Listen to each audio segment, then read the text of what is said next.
आरहत वाङ्मय में कहा गया है, तहियानम तु भावानम सब भावे उव एषणम भावेणम सद्दहन्तस्य सम्मत्तम तम दियाशियम। हमारी आत्मा अनंत अनंत काल से संसार में भ्रमण कर रही है।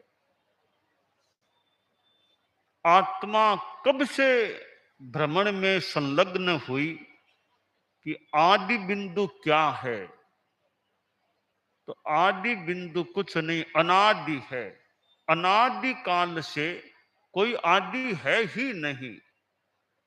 जैसे कोई पूछे आकाश का प्रारंभ बिंदु कहाँ है, तो आकाश का कोई प्रारंभ स्थान नहीं, वो तो और है न छोर अनंत पार, कोई पार नहीं है। इसी प्रकार यानी जैसे आकाश का प्रारंभ बिंदु नहीं, वैसे आत्मा के इस जन्म मरण की परंपरा का भी कोई प्रारंभ बिंदु नहीं होता है। तो अनंत काल से आत्मा भ्रमण कर रही है और आगे हमेशा ही भ्रमण करती रहेगी, यह बात सर्वत्र लागू नहीं होती। एक बात तो सर्वत्र लागू होती है कि आत्मा का जन्म मरण की परंपरा का आदि बिंदु नहीं, या यह बात सब जीवों के लिए लागू है। पर जन्म मरण की परंपरा का समापन का बिंदु क्या, वो भी है ही नहीं। यह बात सर्वत्र नियम रूप में लागू नहीं हो सकती। अभव्य जीवों के लिए तो यही नियम है कि उनके जन्म मरण के क्रम का न कोई आदि बिंदु है और न कोई अंत बिंदु है। हमेशा भ्रमण ही उनकी आत्मा करेगी। किंतु जो मोक्षगामी भव्य जीव हैं, उनके प्रारंभ बिंदु तो नहीं है, परंतु जन्म मरण की परंपरा का समापन का समय आ जाता है। यह जो यात्रा है जन्म मरण की अनादिकालीन, इस यात्रा में दो चीजें बड़ी महत्वपूर्ण है। एक तो है सम्यक्त्व और दूसरा है चारित्र। ये दो महान रत्न हैं। सम्यक्त्व के लिए एक संस्कृत का श्लोक आता है, सम्यक्त्व रत्नान्न परम हि रत्नम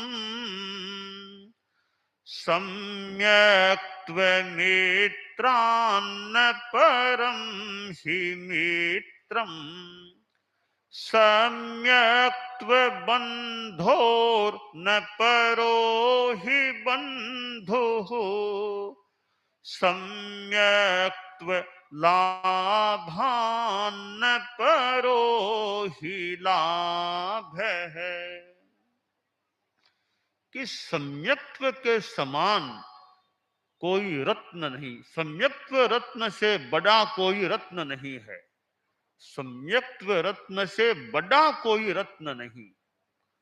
और दुनिया में मित्र भी मिलते हैं, पर सम्यक्त्व से बड़ा कोई मित्र भी नहीं होता है। भाई होते हैं, सगे भाई भी होते हैं, कजिन आदि भी होते हैं, तो सम्यक्त्व से बड़ा कोई भाई नहीं। सबसे बड़ा भाई सम्यक्त्व है। दुनिया में लाभ कमाई की बात चलती है, तो सम्यक्त्व प्राप्ति से बड़ा कोई लाभ नहीं होता। क्योंकि चारित्र की भी एक आधार भूमि सम्यक्त्व है। सम्यक्त्व के बिना चारित्र नहीं हो सकता। चारित्र के बिना सम्यक्त्व तो हो सकता है, पर सम्यक्त्व के बिना चारित्र नहीं हो सकता। नत्थि चरितम सम्मत विहूणम, सम्यक्त्व विहीन चारित्र नहीं हो सकता। तो सम्यक दर्शन, सम्यक्त्व की प्राप्ति इस जीव की अनंत काल की यात्रा में जब हो जाती है, वो बहुत ही एक बड़ी उपलब्धि हो जाती है। दृष्टिकोण सम्यक, मैं कौन हूं। हालांकि साक्षात्कार तो बहुत आगे की बात है। हम एक समझ के द्वारा, एक ग्रहण के द्वारा, ग्रंथों के द्वारा कुछ जानने का प्रयास कर सकते हैं कि मैं कौन हूं। तो ये मैं हूं कौन, तो इसका उत्तर है मैं आत्मा हूं, मैं जीव हूं। जीव हूं मैं। तो मैं जीव हूं, तो ये बाल हैं, क्या ये भी जीव हैं? ये नख का अग्रभाग, ये भी जीव है? नहीं, ये जीव नहीं है। बाल को तो काटते हैं, दर्द कहां होता है? तो बाल जीव नहीं है, ये नख के भाग आगे का जीव नहीं है। तो ये शरीर है, क्या यह जीव ही है क्या? यह शरीर भी पुद्गल है। शरीर और आत्मा का योग है, मिश्रण है, पर शरीर अपने आप में पुद्गल है। आदमी महाप्रयाण को प्राप्त हो गया, अब पार्थिव देह पड़ी है, वो जीव नहीं है। जीव तो निकल गया, हंसा निकल गया काया, जीव तो निकल गया। तो शरीर भी जीव नहीं है। तो मैं जीव हूं, मैं शरीर नहीं हूं। आत्मा भिन्न, शरीर भिन्न है, एक नहीं संजोना। है मिट्टी से मिला जुला, पर आखिर सोना सोना। जैसे मिट्टी और सोना मिले हुए हैं, परंतु मिट्टी का अस्तित्व अलग है, गोल्ड सोने का अस्तित्व अलग है। इसी प्रकार आत्मा अलग है और शरीर अलग है, साथ में हैं पर हैं अलग अलग। आत्मा भिन्न, शरीर भिन्न है, तुमने मंत्र। आत्मा अचल अरुज शिव शाश्वत नश्वर है यह काया। आत्मा आत्मा के द्वारा ही आत्मा में लय पाए।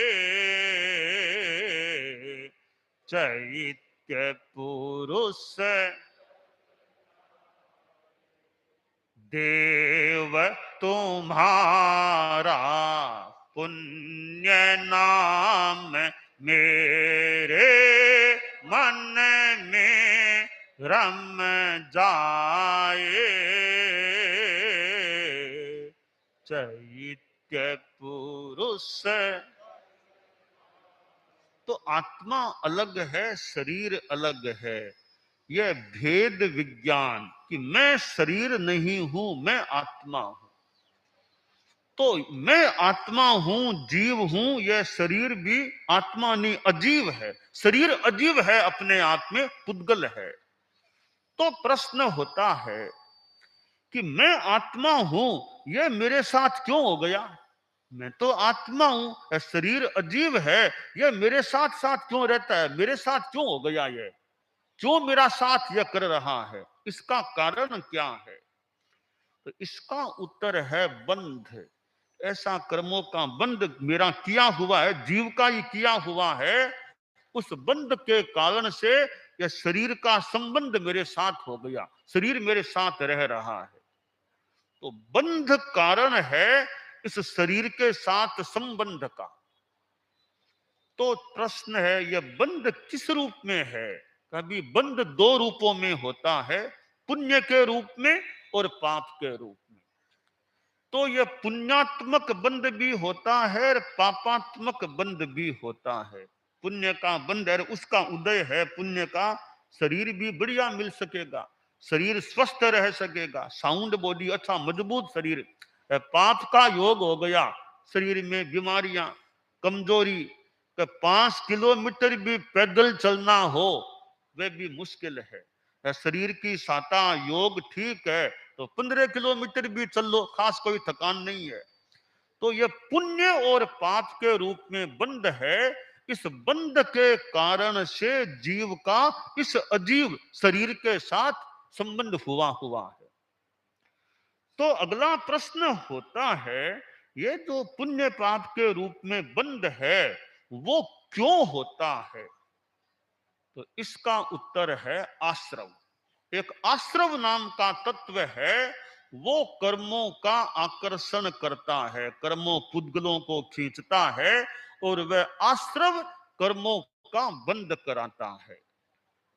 आश्रवो भव हेतु स्यात्, यह संसार का जन्म मरण का शरीर धारण का तो हेतु है, कारण है, वह है आश्रव। तो कर्मों का आगमन इस आश्रव के मार्ग से होता है। तो प्रश्न उठता है, यह बंध पुण्य पाप के रूप में है और बंध के कारण से शरीर का संबंध है और बंध आश्रव से होता है, तो कोई उपाय है क्या कि आश्रव न रहे? ऐसा कोई तत्व है क्या आश्रव न रहे? वो तत्व है, वह है संबर। संबरो मोक्ष कारणम, आश्रव निरोध है संबर है। आश्रव को रोक दिया जाए, कर्मों के आगमन का मार्ग बंद हो जाए। वर्षा होती है, आपके घरों में कुंड है तो ऊपर छत से पानी कुंड में भी आ जाता है। ऊपर छत में जाकर के उस नाले को बंद कर दिया, अब कुंड में पानी नहीं आएगा। तो इसी प्रकार कर्मों के आगमन के मार्ग को रोक दिया जाए, वो रोकना संभव हो गया, फिर यह कर्मों का आगमन नहीं होगा। आगमन नहीं होगा तो बंद नहीं होगा, बंद नहीं होगा तो यह इस शरीर के साथ संबंध की परंपरा को बंद होने का मौका मिलेगा। तो अगला प्रश्न है कि ठीक है, हम आश्रव को रोक देंगे, कर्म नए नहीं आएंगे, पर पहले सो बंद, जो बंद पहले से हो गया हुआ है, उसको कैसे तोड़ा जाए? उसका कोई उपाय है क्या? तो उसका भी उपाय है, वह है निर्जरा तत्व, तपस्या। तप के द्वारा, शुभ योग के द्वारा शुभ परिणाम, यानी निर्जरा के संदर्भ में यह कर्म टूटने की बात है। पूर्वार्जित कर्म बंद है, तपस्या के द्वारा उसको तोड़ा जा सकता है, उस बंध को समाप्त किया जा सकता है। तो भी ठीक है, तपस्या करें तो शोधन हो जाए। तपस्या भी कितनी होती है, जगह जगह चतुर्मास में तो कितनी तपस्या, अभी अक्षय तृतीया निकट आ रही है और कितने कितने लोग, जैसी सूचना जानकारी मिलती है, वर्षी तप में संलग्न है। कम उम्र के लोग भी वर्षी तप में लगे हुए हैं। तो तपस्या है, और यह तपस्या उपवास आदि वर्षी तप भी तपस्या है।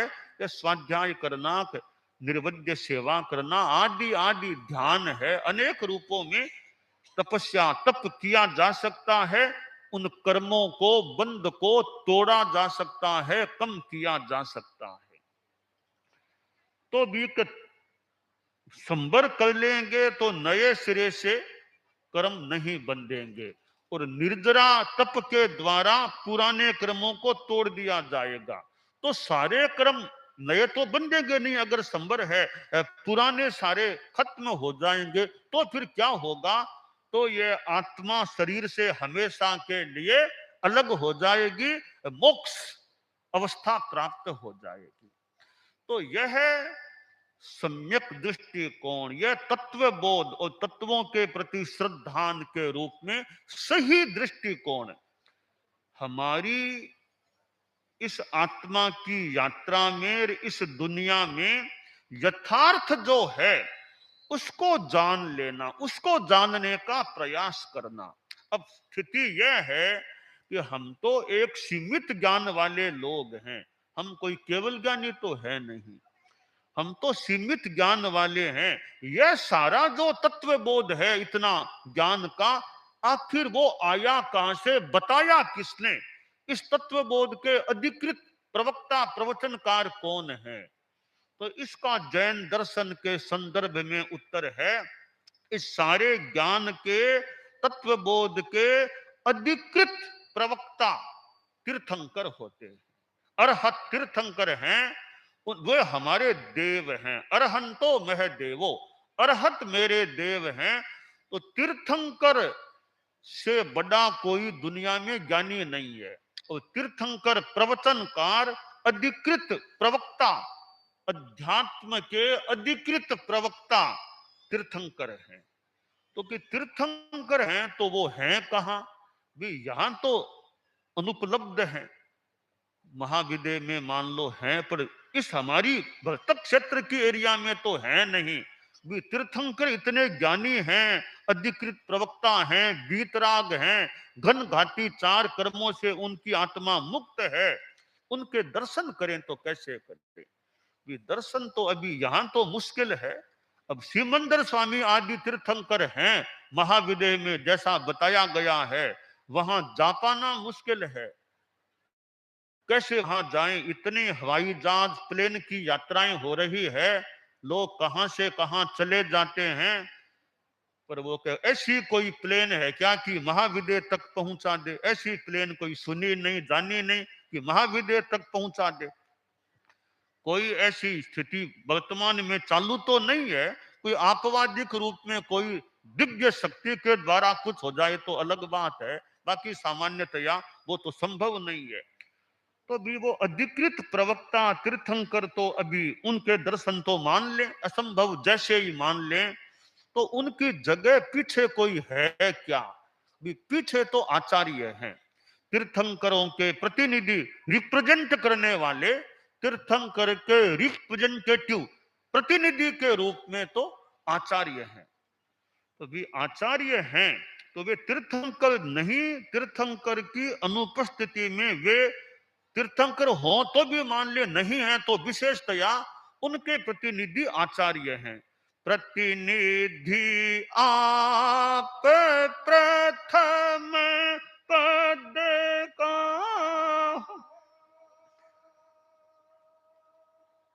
आरन पार गुणारो, प्रतिनिधि आप प्रथम पद, आरन पार गुणारो,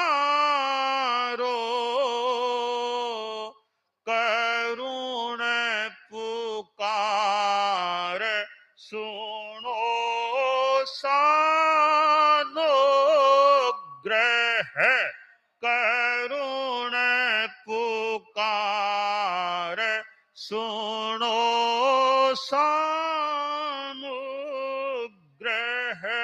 तुलसी पार उतारो,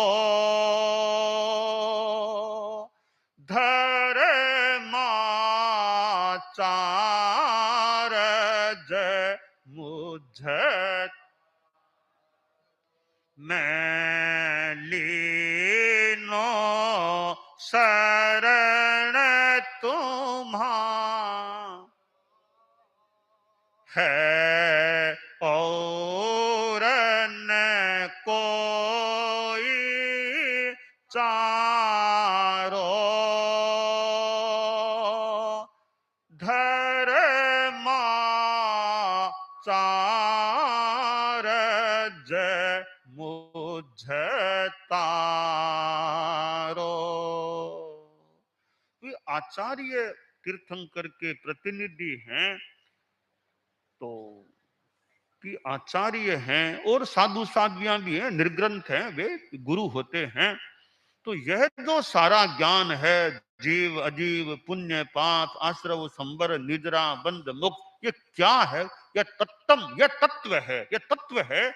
इसका बोध करना, श्रद्धा रखना एक सम्यक्त्व का एक व्यावहारिक एक मापदंड है।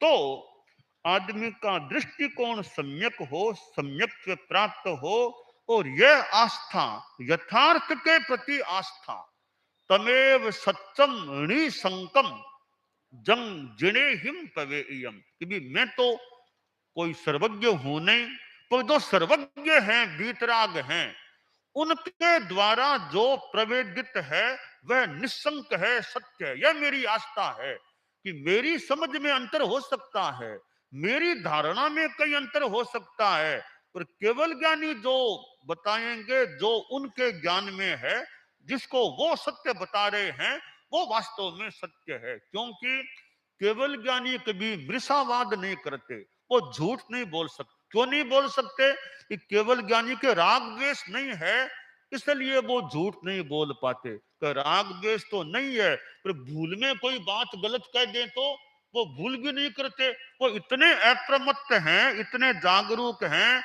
कि विस्मृति बस भी कोई गलत बात के यह संभव नहीं लगता। इसलिए जिन्हों जिनेश्वरों की बात, जिन्हों वीतरागों केवलियों की जो बात है, वो यथार्थ है। तो यह आस्था कि जो यथार्थ है, जो सच्चाई है, उसके प्रति मेरी श्रद्धा है। और इसके साथ मेरी कसाय मंदता रहे, गुस्सा, अहंकार, माया, लोभ, ये मेरे प्रतनु पड़े, कमजोर पड़े, अनंतानुबंधी कसाय विलीन हो जाए कम से कम। साधु के तो और भी आगे चाहिए, श्रावक के भी और आगे अप्रत्याख्यानी कसाय का भी क्षयोक्षम चाहिए, साधु कसाय चतुष्क का भी क्षयोक्षम चाहिए। तो यह सम्यक्त्व है, उसमें कसाय मंदता की भी आवश्यकता है। और फिर साथ में तत्वबोध का प्रयास, यथार्थ के प्रति श्रद्धा, कसाय की मंदता और तत्वबोध का प्रयास, ये तीन आयाम हमारे सम्यक्त्व को संपोषण देने वाले, पुष्ट रखने वाले सिद्ध हो सकते हैं।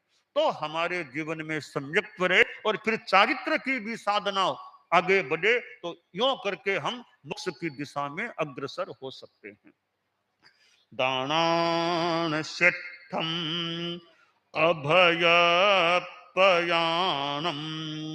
सच्चेषु अणवज्जं वयन्ति तवेषु या उत्तम बम्भचेरम लोगोत्तमे समणे नाय पुत्ते।